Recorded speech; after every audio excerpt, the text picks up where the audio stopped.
নমস্কাৰ বন্ধুসকল এছাম ৰাইফলছৰ এটা নতুন ভেকেন্সি আহিছে টোটেল নাম্বাৰ অফ ভেকেন্সি আছে 616টা 616 পোষ্ট আছে আৰু ইয়াৰ বাবে আপোনালোকে অনলাইন এপ্লাই কৰিব লাগিব আৰু অনলাইন এপ্লাই ষ্টাৰ্ট হ'ব 17 ফেব্ৰুৱাৰী 2023 পৰা কোৱালিফিকেশ্যন কি লাগিব কিদৰে এপ্লাই কৰিব লাগিব গোটেইখিনি আপোনালোকক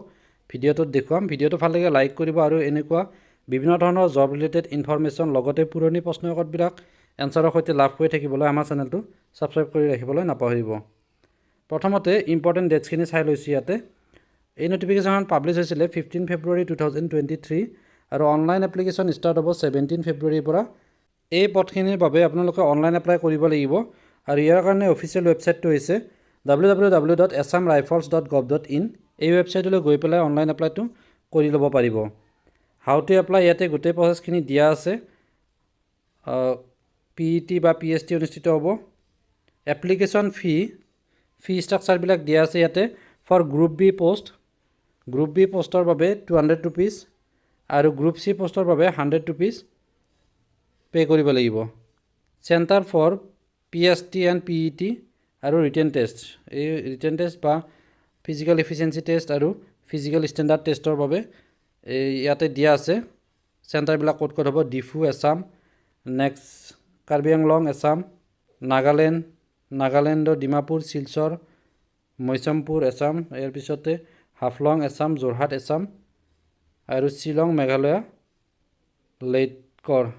এইকেইটা এক্সাম চেণ্টাৰ দিয়া আছে ইয়াতে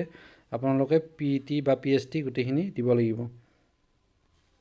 ইয়াৰ পিছতে কোৱালিফিকেশ্যনটো চাই লৈছো কি লাগিব কাট অফ এজটো হ'ব আপোনাৰ 1 জানুৱাৰী 2023 18 ৰ পৰা 23 ইয়াৰ্ছৰ ভিতৰত হ'ব লাগিব এজ ৰিলেক্সেশ্যন থাকিব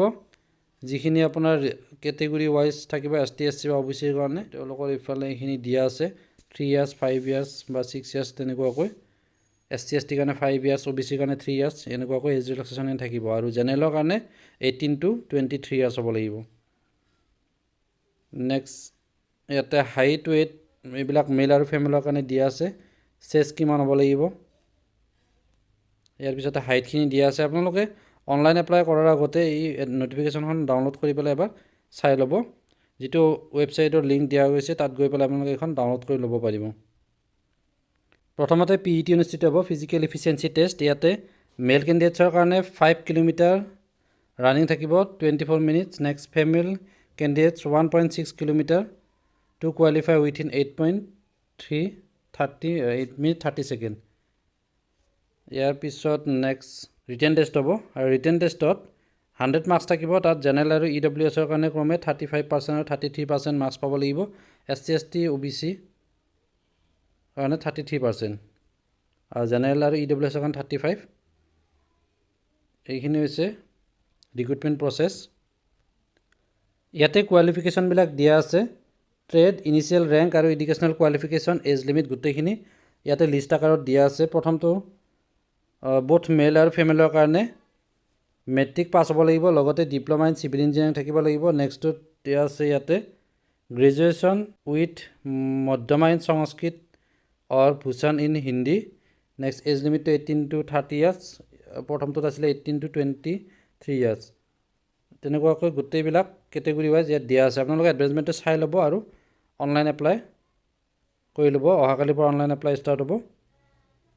আৰু এইফালে ষ্টেট ওয়াইজ দিয়া আছে আসামত কিমানটা পোষ্ট আছে 18টা পোষ্ট আছে অসমৰ কাৰণে অৰুণাচল প্ৰদেশ অন্ধ্ৰ প্ৰদেশ এনেকুৱাকৈ